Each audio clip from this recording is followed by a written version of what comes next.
What happens when a talk show host decides to challenge the greatest actor of his generation? A man who has spent 6 decades perfecting the art of intensity, who brought Travis Bickle and Vito Corleone and Jake LaMotta to life with such ferocity that audiences forgot they were watching performances. What you're about to witness is one of the most satisfying reversals ever captured on daytime television. The moment when Joy Behar discovered that Robert Darrow didn't become a legend by backing down from confrontation. The View studio didn't just go quiet. It watched in stunned silence as the hunter became the hunted. And for the first time in the show's history, it wasn't the guest who walked off the stage. Before we dive into this incredible story, make sure to subscribe and drop your thoughts in the comments, because this confrontation will change everything you think you know about who controls a television interview. The View studio carried an unusual electricity that Thursday morning. Word had spread through the audience that Robert Darrow was the guest, and the energy was different from the usual daytime television crowd. There were film students who had studied his work frame by frame. There were older viewers who remembered when Taxi Driver changed cinema forever. There were people who simply wanted to breathe the same air as a man who had defined American acting for half a century. When Robert Darrow walked onto the set, the applause was thunderous and sustained. At 81 years old, he moved with the deliberate precision of a man who had learned to command attention simply by existing in a space. There was something in his eyes that suggested he was already assessing the room, already calculating, already several moves ahead of everyone else. He settled into the guest chair with the economy of movement that had made him famous.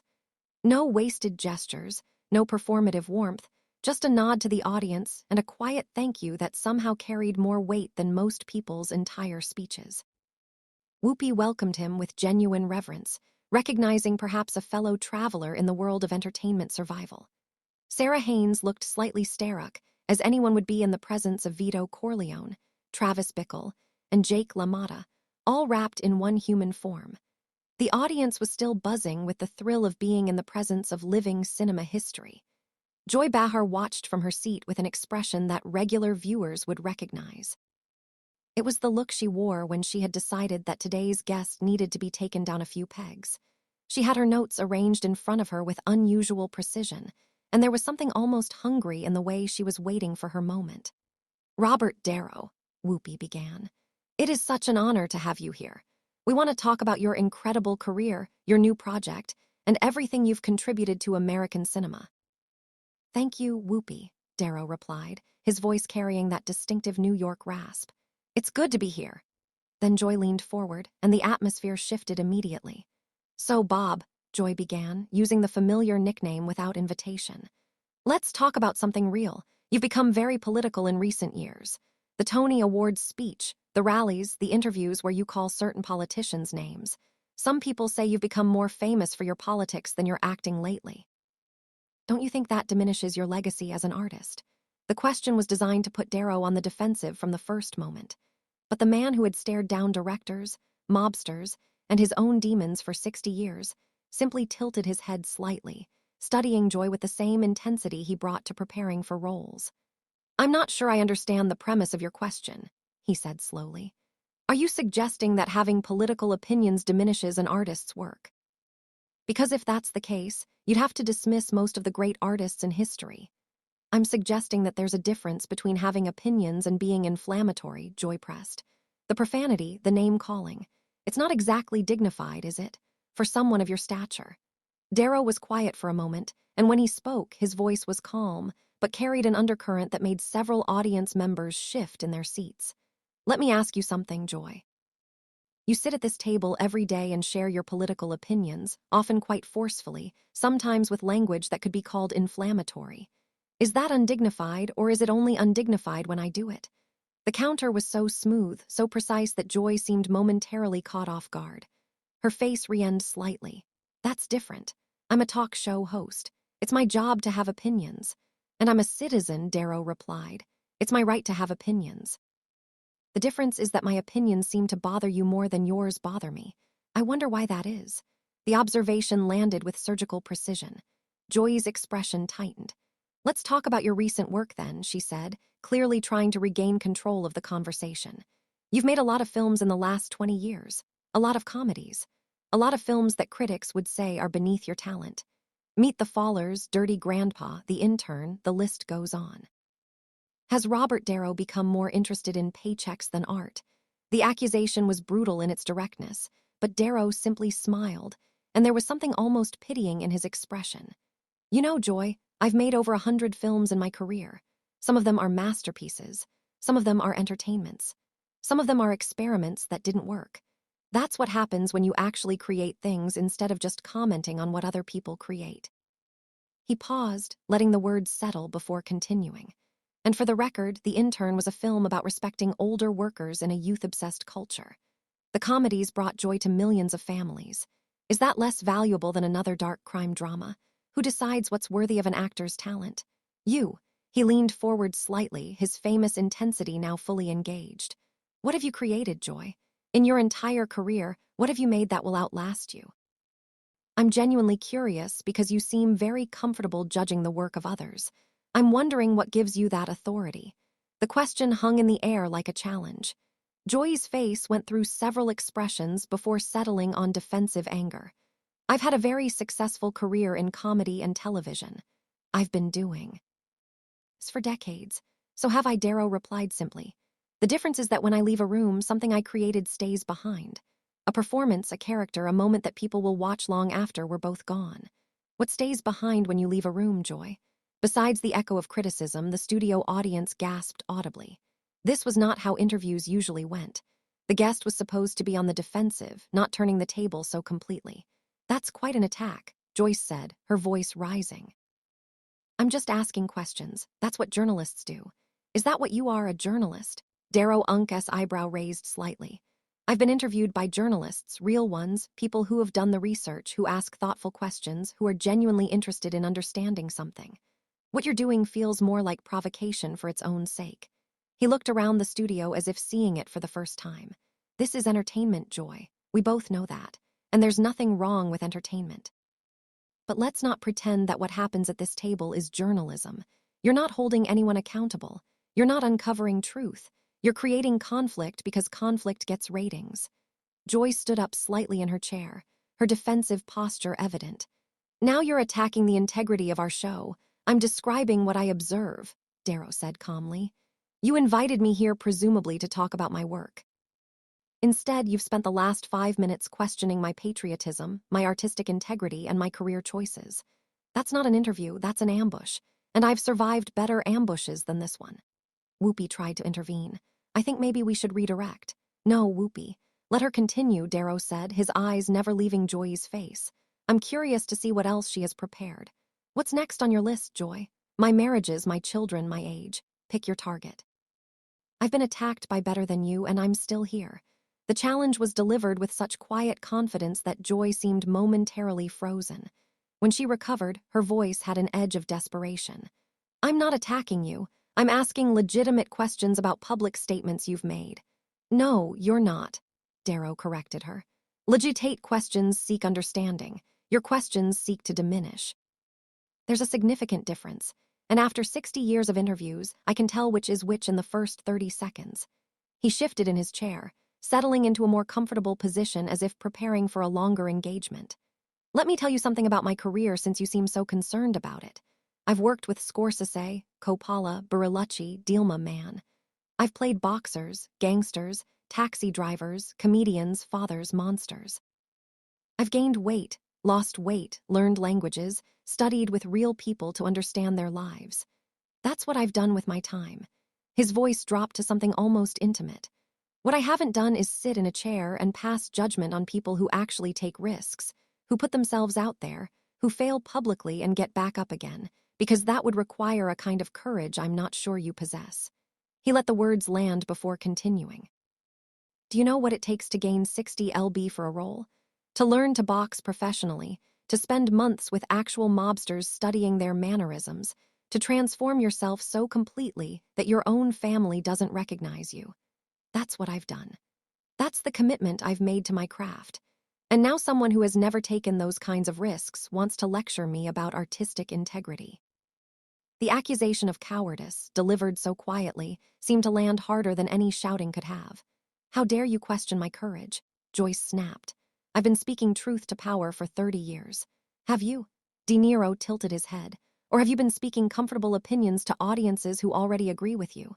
There's a difference between courage and confirmation bias. Joy, courage is saying something when it might cost you. What has any opinion you've ever expressed actually cost you? The question seemed to strike something deep. Joy's face was now fully red, her composure cracking. You don't know anything about my career or my sacrifices. That's true, Darrow acknowledged. And you don't know anything about mine. The difference is I haven't spent the last 10 minutes pretending I do. You came into this interview with assumptions and accusations. I came in ready to have a conversation. Only one of us is doing their job properly. Sarah Haynes finally found her voice. Maybe we should talk about the new film. I'd be happy to talk about the film, Darrow said, turning to Sarah with something that might have been gratitude. That's what I came here to do. I'm just waiting for your colleague to decide whether she wants to have a professional conversation or continue whatever this is. He turned back to Joy. I've been in this business since 1963. I've seen everything. I've been praised too much and criticized too much. I've been called a genius and I've been called washed up. And through all of it, I've kept working because that's what artists do. We work, we create, we put things into the world. His voice hardened slightly. What you do is different. You react, you comment, you critique, and there's a place for that in the world. But don't mistake it for creation. Don't mistake sitting in judgment for actual contribution. And don't mistake your platform for wisdom. Joy stood up abruptly, her chair scraping loudly against the floor. I don't have to sit here and be lectured by you. No, you don't. Darrow agreed calmly. You're free to leave whenever you want. That's the beautiful thing about freedom, isn't it? The same freedom that allows me to express my political opinions allows you to walk away when someone challenges yours. The irony was not lost on anyone in the studio. Joy had spent years telling guests what she thought. Now faced with someone who told her what he thought with equal force, she was the one who couldn't handle it. This interview is over, Joy announced, her voice shaking with barely controlled emotion. The interview was over the moment you decided it was going to be an attack instead of a conversation. Darrow replied, I just decided to defend myself. If that makes you uncomfortable, I'd suggest examining why. Joy gathered her notes with trembling hands. You're impossible to interview. No, I'm just impossible to bully. There's a difference. Most hosts figure that out quickly and adjust. You seem to be having more difficulty with the concept. He looked at her with something that might have been pity. I've played men who would terrify you, Joy. I've spent months living inside the minds of killers and criminals and broken souls. Do you really think someone who can do that is going to be rattled by a few hostile questions from a talk show host? Joy was already moving toward the edge of the set, unable or unwilling to continue. You know what the saddest part of this is? Darrow continued, his voice following her. You could have had a real conversation. You could have asked me about working with Scorsese for 50 years, about what it was like to transform my body for Raging Bull, about founding Tribeca to help rebuild downtown Manhattan after 9/11, about what acting has taught me about human nature. He shook his head slowly. But you didn't want any of that. You wanted controversy. You wanted a fight. Well, you got one. I'm just sorry it wasn't the kind of fight you were expecting. He took a breath, his voice softening just slightly. You know what Marty Scorsese taught me?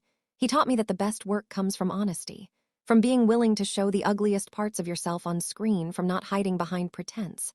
That's what I've tried to do my whole career. Be honest, even when it's uncomfortable, even when it costs me.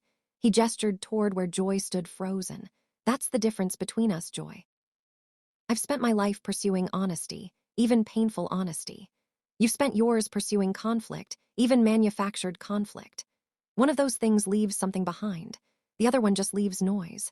Joy paused at the edge of the set, turning back one final time. You're rude and arrogant. Maybe, Darrow acknowledged.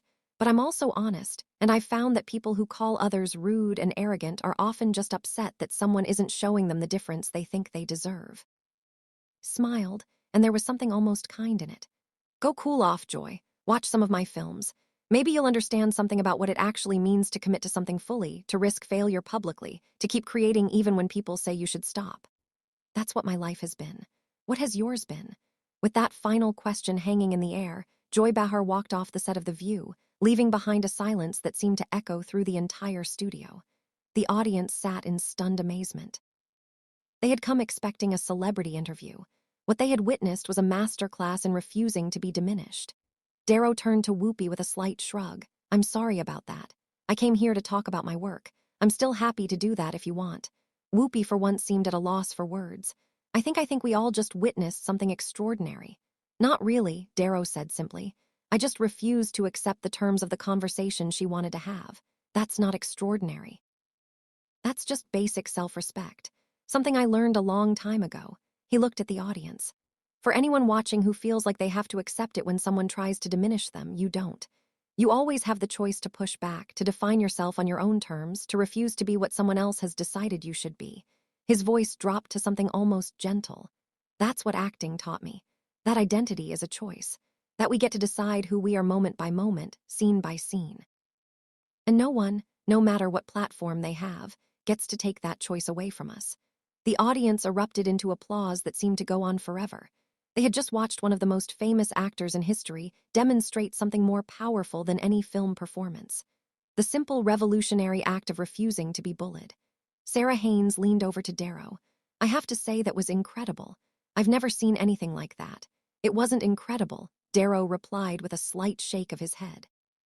It was just necessary. When someone comes at you with bad intentions, you have two choices. You can accept it or you can refuse to accept it. I chose to refuse. He looked toward where Joy had disappeared. I don't have any personal animosity toward her.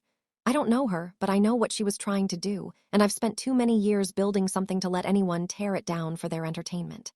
Whoopi nodded slowly. You know, in all my years on this show, I've never seen anyone turn the tables quite like that. That's because most people come here prepared to be guests, Darrow said. They're ready to smile and promote and take whatever comes at them. I came here ready to have a conversation. When the conversation turned into something else, I adapted. That's what actors do. We read the scene and respond to what's actually happening, not what we expected to happen. He turned to address the audience directly one final time. I want to say something to the young people watching. The ones who are trying to build something, create something, become something. There will always be people who try to diminish you, who question your motives, who suggest that your success is somehow illegitimate. Don't let them. Your work speaks for itself. Your life speaks for itself. You don't owe explanations to people who have already decided not to listen. Somewhere offstage, Joy Behar was probably already composing her defense. But in that studio, in that moment, there was no question about who had won. Robert Darrow had walked into an ambush and turned it into a triumph, not by shouting or losing his temper, but by simply being exactly who he was. A man who had spent 60 years learning how to command a room. A man who knew that true power wasn't about volume. It was about precision. And that was more than enough. What do you think about this incredible confrontation? Did Joy Behar get what she deserved, or was Darrow too harsh? Drop your thoughts in the comments below, and make sure to subscribe for more stories that will absolutely leave you speechless.